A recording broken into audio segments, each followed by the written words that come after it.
Hi everyone, welcome to the channel. My name is Nick Cosgrove and I am back with this week's No Filter Q&A. This is the episode where I answer all questions related to diet, training, and supplementation I've received over the last 7 days from our in-house clients, online clients, as well as a few of our online followers. Remember, if you have any questions related to your nutritional plan, a workout program, supplements you are currently taking, not taking, or considering taking, please feel free to email me those questions at nick@foreverfitperformance.com, or you can DM me your questions on my Instagram at fitcosgrove_. All right, let's get started with this week's no filter Q&A with question number one. Nick, what are the most effective exercises for overall chest development? When it comes to training chest, you don't have to overcomplicate things. When you look at your chest as a whole, all it can really do is push and fly. That's it, right? So the muscle groups that are responsible for that are pectoralis major, which is responsible for all your pressing movements, whether that's an incline press, a flat press, or a decline press. And then you have pectoralis minor, which is responsible for your flies, whether that be dumbbell flies, cable flies, pronated flies, whatever it may be. But pectoralis minor is going to be responsible for the flying movements. Okay. So I always tell clients when it comes to train chest, it's up to us to maximize our angles. All right. So what I mean by that is we have to work on our incline presses. We have to work on our flat presses. We have to work on our pronated work. I'm not a huge advocate of doing decline work when it comes to training chest, and I'll tell you why. I find that any decline presses put a lot of emphasis on the rotator cuffs. Your range of motion is also fairly limited on any decline press. So I feel like when you're doing any movement on a decline, whether it's a decline barbell bench press or a decline dumbbell bench press or a decline dumbbell fly, you're using a lot of rotator cuffs. You're not really using enough of the actual pectoralis major or minor to stimulate muscle fibers in that area. So I don't do decline work. I like to focus more on the incline work. And I've talked about this in the past when it comes to training chest. I'm a huge advocate of starting my workouts off with a low incline barbell press and then going into a flat barbell press. So I get my two compound presses in early throughout the workout. And then I'll rotate over to a high incline dumbbell press. So I'll throw in my first three exercises are two inclines. One's a low incline and one's a high incline. Okay. And I always throw in a flat barbell bench press as well. On top of that, I'll throw in two cable fly movements. So usually it'll be a regular vertical cable fly, and then sometimes I might throw in a high incline cable fly, and then I'll finish up with a low incline dumbbell fly. So with my chest workouts, I typically throw in anywhere from 3 to 4 incline movements. I really try to prioritize the incline movements when it comes to building the chest. I'm not a huge advocate of machines. I don't like using hammer strength machines. I find that machines do have to work for you, right? So when you're doing free weights, like if you're doing a barbell bench press, you have to stabilize that weight. And that's so much more effective than doing a Smith machine press or a hammer strength machine press because the machine is stabilizing the weight for you. So I feel like you're getting more bang for your buck if you do free weights over machines. So I'm not a huge advocate of using machines. I'm a huge advocate of using barbells, dumbbells, and cables when it comes to training the chest. Actually, I'm a huge advocate of using barbells, dumbbells, and cables when it comes to training every muscle group. I don't like machines. So if you're asking me the best exercises, I would focus on a low incline barbell bench press. I also throw in a flat barbell bench press, and I would front load those at the beginning of your workout because ideally you want to do barbell presses, especially if you don't have a spotter at the beginning of your workout when you're fresh. Don't do them at the end of your workout because there's a good chance you could get stuck under that bar, right? So do them at the beginning when you're fresh. Then, throw in some incline dumbbell presses. So go on a high incline dumbbell press to get a little bit more of the upper chest, and then move on to some cable flies, and then finish up with some low incline dumbbell flies. I find that works really well, and that stimulates both pec major, pec minor.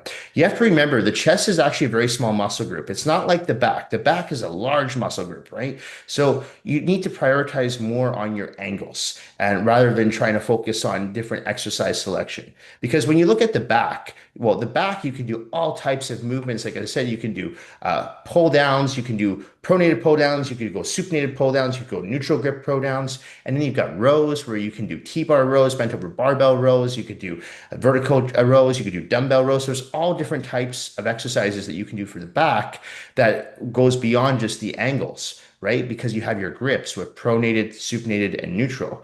But when it comes to chest, you're really just doing pronated grip for all your movements, right? I mean, yeah, I guess you're doing a neutral grip when you do your flies, but you're still here, right? There's not a third one added in.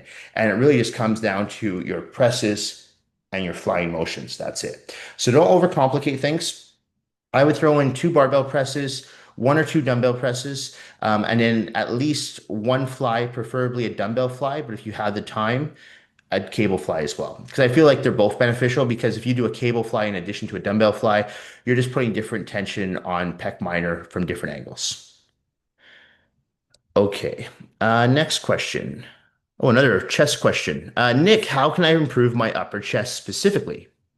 Yeah, so this kind of correlates with the last question. So again, what I would focus on doing is prioritizing your incline work first. So if you notice that you are lacking muscle density in your upper chest, like most guys, because most guys, when they go to the gym, they prioritize flat barbell bench press first, which is a mistake. Okay. 80% of pec major is up here. So you should be focusing more on incline work, not flat work. I'm not saying negate or neglect flat work. Flat work's important, but prioritize incline before flat, especially if you have a lagging body part in the upper pecs. Okay. So my recommendation again would be to start off with a low incline barbell bench press. Okay. So I'm talking at about 140 degrees. And a lot of gyms, they don't have that type of angle when it comes to the incline barbell press that's already set up in most commercial gyms. And that's why I recommend if you can get in a squat rack and use one of those benches that will have many different angles, like 5 or 6 different angles, and you can really put it on a low incline uh, angle here. And that way you can stimulate the upper chest more effectively. And then you just take a barbell from the squat rack and do it. That's what I do. In addition to that, I would do a high incline dumbbell press. And the reason I recommend a high incline dumbbell press with a low incline barbell press is that if you're doing a high incline dumbbell press, you can actually squeeze your pecs on the up face. The disadvantage to a barbell is you can't really squeeze your pecs the same way, right? Because you can't connect anything. With the dumbbells, you can connect them. So that's the advantage of using dumbbells over barbell. Both are important because a barbell is a compound movement. So I feel that you need to really hit both in order to grow your chest. So that's why I say start off with a low incline barbell press and then maybe move on to a high incline dumbbell press and then throw in some low incline dumbbell flies. So then you're getting 3 exercises all on different inclines. Okay. And don't forget about your flat barbell presses, maybe some flat dumbbell presses, and then some vertical cable flies as well. Okay, like I said in the last question. But that's what I would really focus on is the incline work, but don't neglect the flat work. That's important. Okay. If you're asking my opinion about decline, once again, I'll just say it. I don't recommend anyone do decline. I really feel that you don't need to do decline presses or decline flies to build a better chest. You just need to focus on stimulating pectoralis major and minor to the best of your ability. Focus on that mind to muscle connection and really try to drive home that full range of motion. And that's crucial because so many times I watch people in the gym when they're doing a bench press, that bar is only going halfway down. That bar needs to come all the way down, touch your chest, right back up. Okay. Not bouncing it off your chest, just touch your chest, right back down. If you can't do that, decrease the weight. You'll get way more out of the exercise. You'll use full range of motion. You'll recruit more muscle fibers and you'll build a bigger and better chest. Okay. All right. Nick, how can I improve my mind to muscle connection during back workouts? Yeah, good question. So when it comes to training your back, unfortunately, you can't see your back when you're training it, right? So it's really hard to establish that mind to muscle connection with a muscle you can't see. When you're training your biceps, if you're looking in the mirror, you can see your biceps contracting. So that's easy to stimulate that mind to muscle connection. But when it comes to the back, it's really hard because you can't really see your rhomboids, your scapula, your latissimus dorsi all contracting, right? With your trapezius in the back. So my recommendation is to add in static contractions. So let's say, for example, you're doing a lat pull down. On the concentric contraction, the down phase, give it a quick 1-2 hold. So every time you go down, 1-2, and squeeze those muscle fibers together. Release slowly, back down, 1-2, squeeze those muscle fibers together. Same thing if you're doing the seated row, right? You're going to do a seated row. You're going to retract your rhomboids, keep your shoulders depressed, squeeze your back, the middle of your back for a 1-2 count, and then release. You don't have to do this for the remainder of your training career. But what that will do, especially for the first few months, it'll help you establish a stronger mind to muscle connection. So then as you become more advanced with your training, you don't have to do those 1-2 squeezes. You can still do 1-2, 1-2 on your reps, but you'll know how to recruit those muscle fibers back there because you'll have a greater mind to muscle connection. I feel that static contractions are highly underrated. There's a lot of people I work with, especially beginners, who have a really hard time establishing mind to muscle connections. So I implement static contractions throughout their workouts. Once they're able to establish that mind to muscle connection, I take out the static contractions. We don't need them anymore because they understand how to control both the eccentric and concentric contractions of the movement. And that's why I recommend that everybody across the board, once they become more advanced with their training, just follow that 1-2 tempo speed on every exercise they do. So, for example, if you're doing a barbell back squat, 1-2 down, 1-2 up, 1-2 down, 1-2 up. If you're doing a seated row, 1-2 in, 1-2 out. 1-2 in, 1-2 out. That way you're controlling both the eccentric and the concentric phase of the movement. Okay. So static contractions are highly, highly beneficial if you cannot establish that mind to muscle connection. And that goes beyond for not just training the back. There are some people who have a really hard time establishing a mind to muscle connection in the triceps. That's very common. So the same thing, I'll get them to do, let's say we're doing a cable rope extension on the down phase. I'll get them to hold that for a quick 1-2 count, sometimes even a 3-4, just to really squeeze those muscle fibers and then release. And then they're able to establish that mind to muscle connection with the triceps. And once we've established that mind to muscle connection, we don't need to do the static contractions anymore. Okay. So that's a good tool to use. So that's my recommendation. You're going to have to drop the weight, obviously. But don't worry about that because what your goal right now is to create a stronger mind to muscle connection with your lats, your rhomboids, your trapezius, your scapula. Once you have that, then you can go back to doing the 1-2 tempo speed. All right. Okay, Nick, how do I fix muscle imbalances between my lats and my traps? Train them on separate days. Okay, so you have to remember your traps are not part of your back. And people are, well, what are you talking about? Of course they're part of my back. They're connected to my back. Wrong. They're actually part of your shoulders. Okay, so I recommend people train their traps on shoulder day. I'm not a huge advocate of doing barbell shrugs or dumbbell shrugs. That's the movement where you bring things up and go like this. The reason I've never liked that is because I find that actually widens the neck, and I've never wanted to have the illusion of a wide neck. I don't like that. So I don't do shrugs. I'm not telling you not to do shrugs, but I don't like shrugs for the traps. Instead, I like to implement rope upright rows or barbell upright rows. I find that works really well for the trapezius. Keep it away though from back day, okay? It's a part of a shoulder movement. So if you're finding that you have muscular imbalances between your traps and your lats, obviously don't train them on the same, you shouldn't be training them on the same day anyway, but if you are, you shouldn't be training them on the same day because what happens is if you're training, let's say you're doing your pull downs and your rows on back day, and then you move on to your traps and you're doing shrugs or you're doing upright rows, you're already too exhausted to really stimulate much muscle recruitment in those traps because your lats and your rhomboids are already tired because they are using the same muscle bellies to do those movements. So if you keep them on separate days, you're going to get more out of the exercises. Same thing if you were to work your traps at the beginning of your workout. So you do some upright rows or some barbell shrugs, dumbbell shrugs, and you move on to pull downs and rows.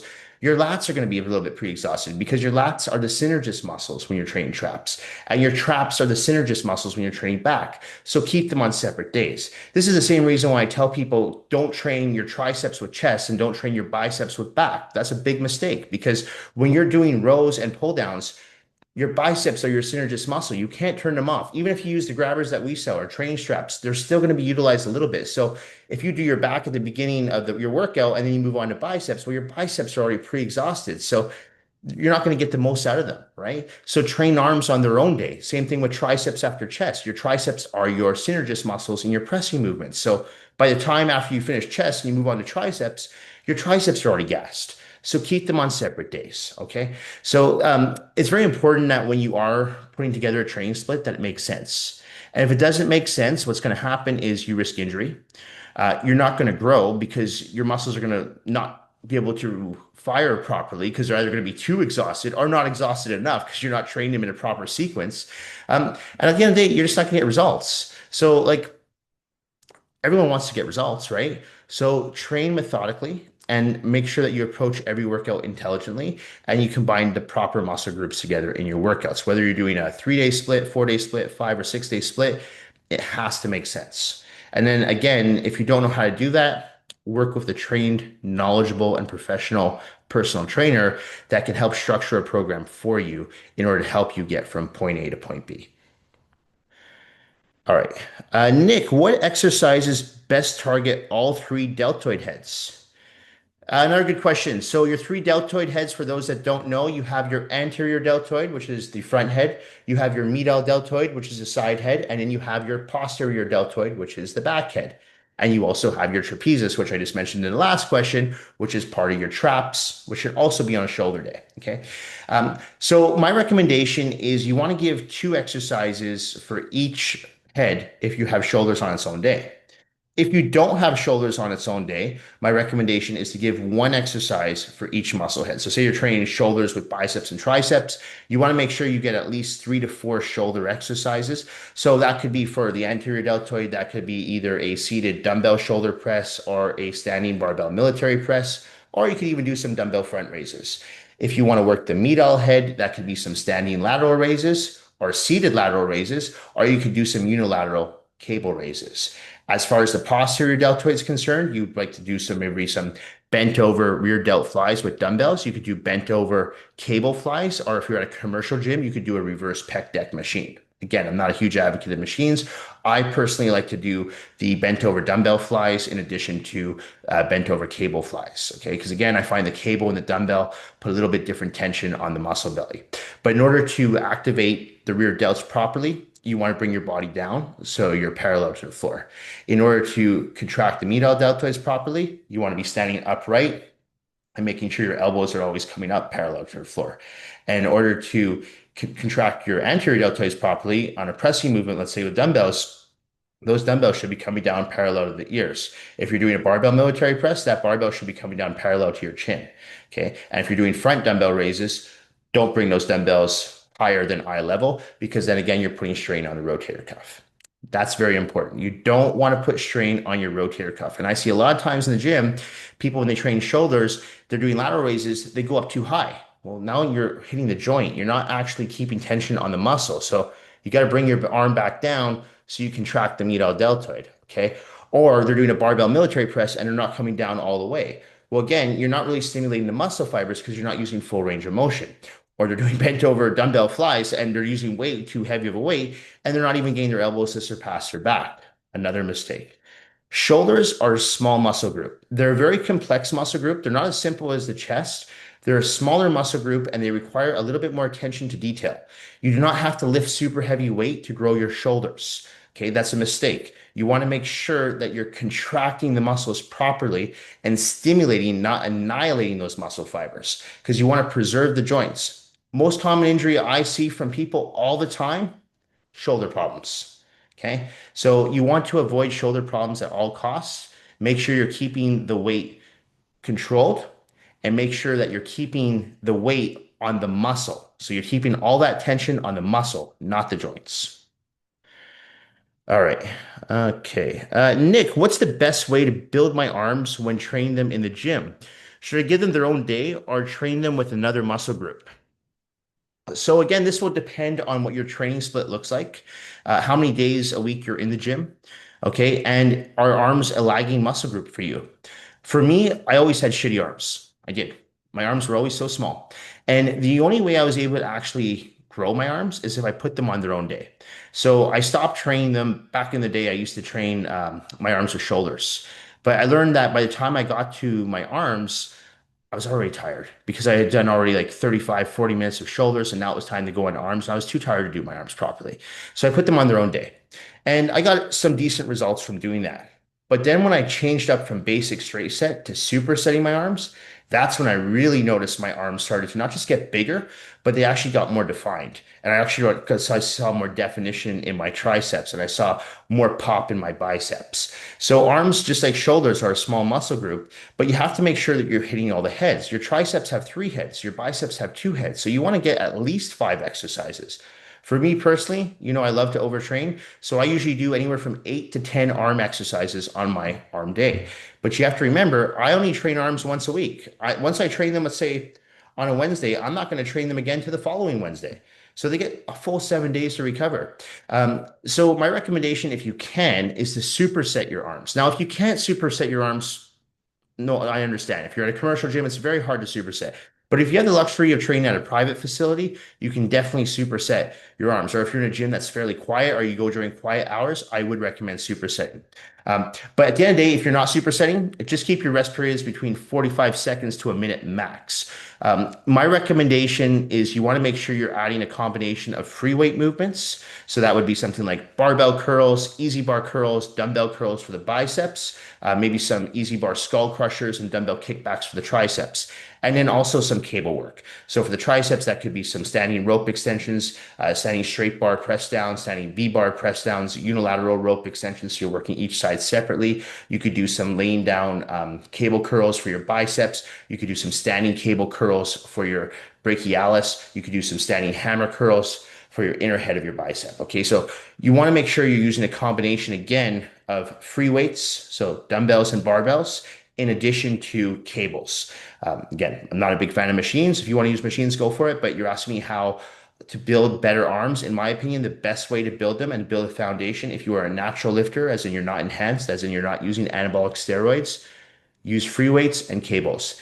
That will help you build better arms and not only build better arms, but be able to sustain the gains that you make long term. All right. Okay. Last question. Nick, what is the most common mistake people make when trying to grow their legs? Um, there's a few. So the first one that comes to mind is range of motion. I see a lot of people when they're training legs and they have shitty range of motion. When they squat, they don't go low enough. When they lunge, they don't go low enough. When they do hip thrusts, they don't go low enough. Okay, so you want to focus on full range of motion. And that's important because, again, people, for some reason, a lot of people have ego when it comes to training legs and they want to squat the most amount of weight, or they want to leg press the most amount of weight, or they want to hack squat the most amount of weight, or they want to do lunges with the most amount of weight. Like, if you cut the weight in half, and in some cases cut it down 75%, you're going to get more out of the exercise because you're using full range of motion. One thing a lot of people they always comment on my legs at my gym, they're like, "Man, your quads are huge. What do you do?" I'm like, I'm actually doing the same thing you're doing, but I'm utilizing full range of motion because I watch what they're doing. And some of these people are squatting more weight than me. But they're doing 1 or 2 reps and then they're resting for 10 minutes between sets. Whereas I'm doing 10 reps, I rest for 45 seconds and I do it again, 45 seconds, do it again, 45 seconds, do it again, 45 seconds, finish off with a triple drop set. A lot of people, when they do lunges, they like to grab really heavy dumbbells and they'll do like 10 reps. I'll grab 45-pound plates and I'll knock out 64 reps and I'll do that 8 more times. And that to me is allowing the contraction to stay on my quadriceps, right? Because in a lunge, you're working your quadriceps primarily. I don't feel anything in my knees, but by the time I'm done, my legs are gassed and my joints feel good. And when I'm doing a lunge, my back knee always touches the floor. Okay, when I do a squat, I always want to make sure that I'm going down parallel to the floor. So I put my safety rails out on the squat rack so I know, and I bring my arms out. So I know every time my wrists touch those safety rails, I'm parallel to the floor. If you don't know what I'm talking about, go to my Instagram. I've got tons of videos of me squatting, lunging, and you'll see I utilize full range of motion. No, I don't believe in ass to grass squats because I feel that puts way too much pressure on the patella, the meniscus, the hip abductor, and the hip flexor. But I do believe in going parallel, okay, parallel to the floor because that's going to keep the emphasis on the quadriceps, the hamstrings, and the glutes. Same thing, barbell hip thrusts. And women are guilty for this. I see a lot of women in the gym going really heavy on barbell hip thrusts, but their butt on the down phase is not going anywhere near to the floor. Okay, and on the up phase, their hips aren't going anywhere near to the ceiling. They're using very limited range of motion. Drop the weight in half, use full range of motion. Hell, if you need to, throw in some static contractions because a lot of people have a hard time establishing a mind to muscle connection in their glutes. So throw in those static contractions I talked about before when it came to that person who asked the question about the back. Try to really focus on squeezing your glutes on squats, on straight leg deadlifts, on barbell hip thrusts, hell, even lunges, because even though it's a quad dominant exercise, you are still using your glutes and hamstrings on the up phase, of course. Okay, you can't turn them off. So those are the mistakes I see. People going too heavy, people not using full range of motion. Form, again, I know that kind of correlates with range of motion, but there's a lot of times I'm watching people squat and it's quite apparent that their hip flexors are tight because when they squat, they lean too far forward. And it's almost looking like to me like a good morning, which for those that don't know, a good morning is an exercise where you put a barbell on your back and you go down parallel to the floor and you come back up again. Now that's it's almost like a hyperextension for the lumbar region. That's actually that exercise is there to help build the lower back. When you're squatting, you're not trying to build a stronger lower back. You're trying to stimulate your quadriceps, your glutes, and your hamstrings. So you want to stay upright. Okay, so that's another mistake I see people make when they do exercises like squats and even lunges. They pronate forward too much. So you have to remember to retract your shoulders, keep your chest up, make sure your diaphragm's up, and make sure that you're breathing out on exertion and breathing down on the eccentric contraction. Okay. So things like that are, they're little critiques for sure because I see them all the time, but little critiques add up to big problems because if there's constantly, oh, you're leaning too far forward, or you're doing too much momentum, or you're using ballistic repetitions, or you're not breathing properly, they create big problems down the road. Okay. So those are the issues I see with people training legs. And I promise you, if you feel like, maybe I'm one of these people, if you're listening to this, you're like, yeah, maybe I am going too heavy and I'm not really, I feel my knees after I do a leg day. I don't really feel my legs properly. I feel my lower back. If you're feeling pain in your lower back or your knees after a leg day, you're doing something wrong. Okay. It's not that you have unless you have a herniated disc or unless you have something going on like patellofemoral syndrome in your knee. But if you don't have either of those issues and you're just having, man, my back feels sore or my knee feels sore, you're doing something wrong with your leg day and you need to reassess what you're doing. Because if you keep doing it over and over again, you're going to have problems. And whether that means a hip replacement, a knee replacement, okay, or maybe you have to have back surgery because you're squatting too heavy with terrible form, you're asking for problems. So reassess your workout. Again, if you need to, hire a coach, hire someone that can help guide you, or at least help you perfect your technique and see what you're doing wrong and give you some pointers on what you can do to correct your form. Because if you want to build, never mind just build better legs, but build stronger legs, you have to do it in a correct manner. And if you don't, you're asking for problems. Anyway, that's it for this week's No Filter Q&A. This episode will be going up on Monday, November the 17th. As a reminder, if you do have any questions related to your nutritional plan, workout program, supplements you are currently taking, not taking, or considering taking, please feel free to email me those questions at nick@foreverfitperformance.com, or you can DM me your questions on my Instagram at @fitcosgrove_. Thank you all for watching. Thank you for supporting my YouTube channel, as well as my online coaching business and in-house personal training business here in Vancouver, British Columbia. I truly do appreciate all the support and all the feedback that I receive from each and every single one of you. Thank you all again, and I will see you all next week. Bye for now.